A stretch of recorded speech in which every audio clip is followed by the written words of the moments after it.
Hi అండి. Garden videos అయితే నేను అప్లోడ్ చేయట్లేదండి. మా అబ్బాయి మ్యారేజ్ అయింది. 1 మంత్ నుంచి బిజీగా ఉన్నాము. ఈరోజే కొంచెం ఫ్రీ అయ్యి గార్డెన్‌కైతే వచ్చానండి టెర్రస్ పైకి. వర్కర్స్ అయితే పోస్తున్నారండి వాటరు. మనం చూసుకున్నట్టు వాళ్ళు చూసుకోలేరు కదా! అంతా పిచ్చి చెట్లు మొలిచేసి, అంతా తోటకూర చూడండి ఎట్లయిపోయినాయో చెట్లన్నీ. వాటరింగ్ అయితే చేస్తున్నారు గానీ, మనం తీసుకున్నట్టు కేర్ వాళ్ళకి తెలీదు కదండీ. ఓకే.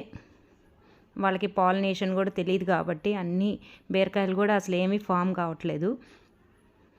అన్నీ తోటకూర కంకులు కట్టేసి ఆ విత్తనాలు పడి ప్రతి పాట్లో తోటకూరేనండి.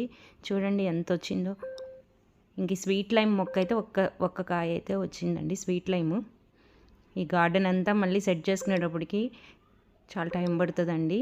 అంతా పిచ్చి చెట్లు మొలిచి గడ్డి మొలిచేసింది బాగా. ఇదిగోండి బీర చెట్టు, చిక్కుడు చెట్టు, ఇదిగోండి చూడండి పిచ్చి చెట్లు అయితే ఎలా ఉన్నాయో. తోటకూర అయితే అస్సలు ఇదివరకు లాగా ప్రతి పాట్లో వచ్చేసిందండి. నేను చిన్నగా ఉన్నప్పుడే తీసేస్తాను మామూలుగా చూసినప్పుడు.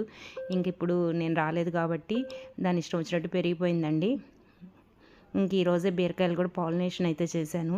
అన్నీ చాలా మొగ్గలైతే వచ్చాయి కానీ పాలినేషన్ చేయడం తెలియక అవన్నీ ఫామ్ అవ్వలేదండి. హెల్దీగానే ఉన్నాయి కానీ అన్నీ పిచ్చి చెట్లు అయితే బాగా ములిచిపోయినాయి. అవంతా క్లీన్ చేయాలండి.